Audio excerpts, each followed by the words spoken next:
Sobat Diet Kalori, bertemu kembali dengan saya Erwin Eka, founder dari dietkalori.co.id.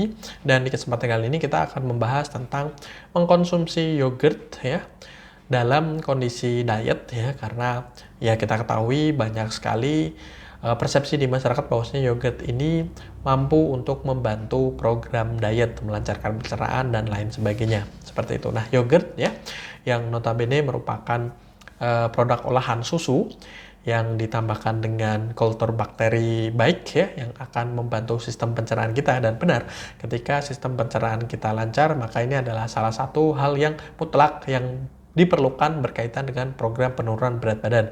Bahkan beberapa obat-obatan atau beberapa treatment yang berkaitan dengan diet ini memang bersifat laksatif ya, atau bersifat mampu untuk membuat proses pencernaan kita menjadi lebih lancar atau sistem BAB-nya jadi lebih lancar. Dan banyak orang yang berat badannya berlebih dikarenakan BAB yang tidak lancar. Dan ketika mengkonsumsi obat-obatan atau minuman atau suplemen tertentu yang bersifat laksatif tadi ya, secara farmakologis disebut sebagai laksatif atau pencahar ya. Nah, berat badannya akan turun beberapa kilogram karena selama ini ada kotoran yang menumpuk di usus ya.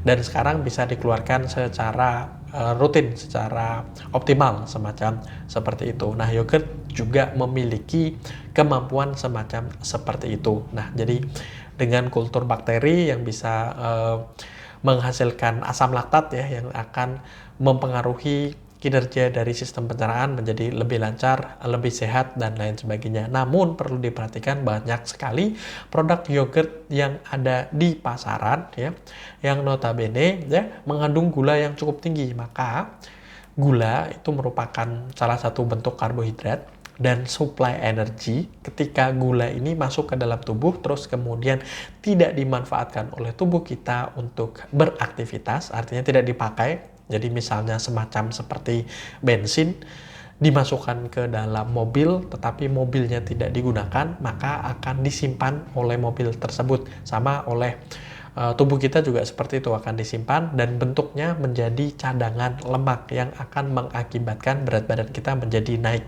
Jadi untuk konsumsi yogurtnya harus benar-benar diperhatikan jumlah gulanya. Biasanya di kemasannya, di informasi nilai gizi atau nutrition fact-nya itu tertera. Dan perlu Anda perhatikan juga beberapa produk yogurt ini ya disarankan untuk disajikan misalnya dalam satu porsi atau dua porsi atau 1,5 porsi dan lain sebagainya. Nah, gula yang terkandung di dalamnya biasanya itu dicantumkan per porsi ya, atau saran penyajiannya 1 kali atau 2 kali dan lain sebagainya. Jadi itu dikalikan.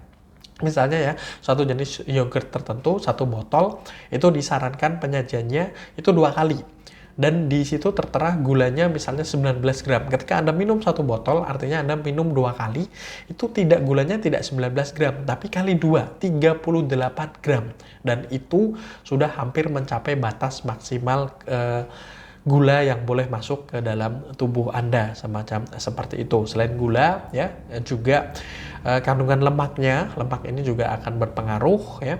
Terus kemudian ya kandungan nutrisi yang lainnya sebisa mungkin ya, kalau mengkonsumsi yogurt kita butuh misalnya kandungan kalsiumnya, kandungan vitamin D-nya, kandungan kultur bakterinya dan lain sebagainya.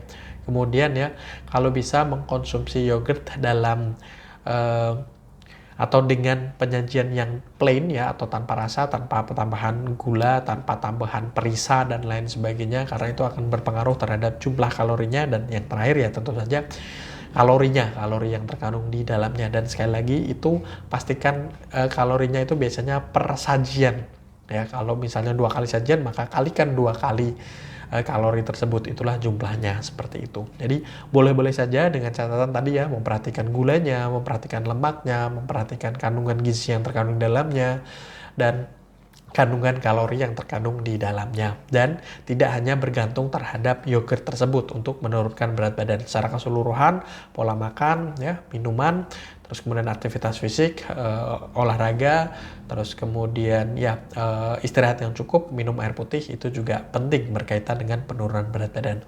Oke, saya rasa itu semoga bermanfaat. Jangan lupa like, komen, dan share serta subscribe, dan follow sosial media kami yang ada di bawah ini. Dan sampai bertemu kembali dengan saya Erwin Eka dari dietkalori.co.id.